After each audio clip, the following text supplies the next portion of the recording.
बनावट शालार्थ आयडी घोटाळ्याविरोधातील लढ्याला रक्तरंजित करण्याचा प्रयत्न. नमस्कार, आपण पाहतात परिवर्तन 24 न्यूज.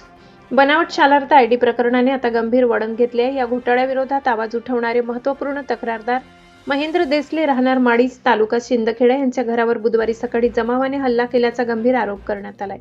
घरात घुसून महेंद्र देसले यांच्यासह त्यांच्या पत्नी, मुलांना आणि पुतण्यांना मारहाण करण्यात आली, तसेच घरातील वस्तूंची तोडफोड करण्यात आली असल्याचा दावा करण्यात आलाय.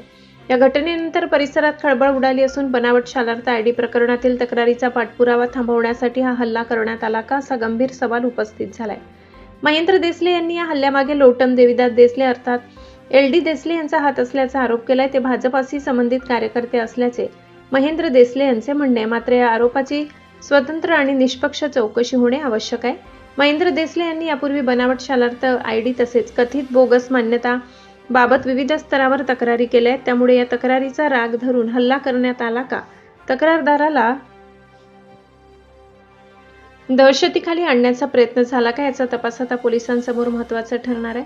या घटनेचा व्हिडिओही समोर आल्याचे सांगण्यात येत आहे. त्यामुळे पोलिसांनी उपलब्ध CCTV footage, video, mobile location, call record आणि प्रत्यक्षदर्शीचे जबाब यांच्या आधारे संपूर्ण घटनाक्रमाची सखोल चौकशी करावी, अशी मागणी होत आहे. विशेष म्हणजे काही दिवसांपूर्वीच डॉक्टर पंकज साळुंखे यांनी स्वतःच्या आणि सहकाऱ्यांच्या जीविताला धोका असल्याचा इशारा दिला होता. त्यानंतर त्यांचे निकटवर्ती महेंद्र देसले यांच्या घरावर झालेला कथित हल्ला हा केवळ योगायोग आहे की या संपूर्ण प्रकरणाशी त्याचा काही संबंध आहे, हा प्रश्नही आता चर्चेत आलाय.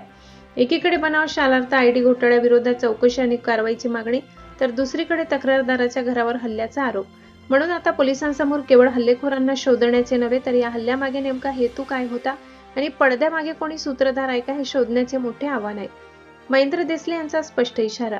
हल्लेकरून बनावट शालार्थ आयडी प्रकरणातील लढा थांबणार नाही. हल्ल्यातील प्रत्येक व्यक्ती आणि पडद्यामागील सूत्रधाराचा निष्पक्ष तपास करून कठोर कारवाई केली जाईल. आता या संपूर्ण प्रकरणात पोलीस तपासातून काय समोर येते, हल्ल्याच्या आरोपाची सत्यता काय आणि बनावट शालार्थ आयडी प्रकरणाला या हल्ल्याची काही पार्श्वभूमी आहे का, याकडे सर्वांचे लक्ष लागले. परिवर्तन 24 न्यूजचा सवाल स्पष्ट आहे. तक्रारदाराच्या घरावर हल्ला करून आवाज दाबण्याचा प्रयत्न होत असेल तर या प्रकरणाच्या मुळापर्यंत पोहोचून सत्य बाहेर आणणे गरजेचे आहे. ही बातमी आरोपावर आधारित असून संबंधित आरोपांची निष्पक्ष चौकशी होणे आवश्यक आहे. अशाच बेधडक आणि निर्भीड बातम्यांसाठी पाहत रहा परिवर्तन 24 न्यूज.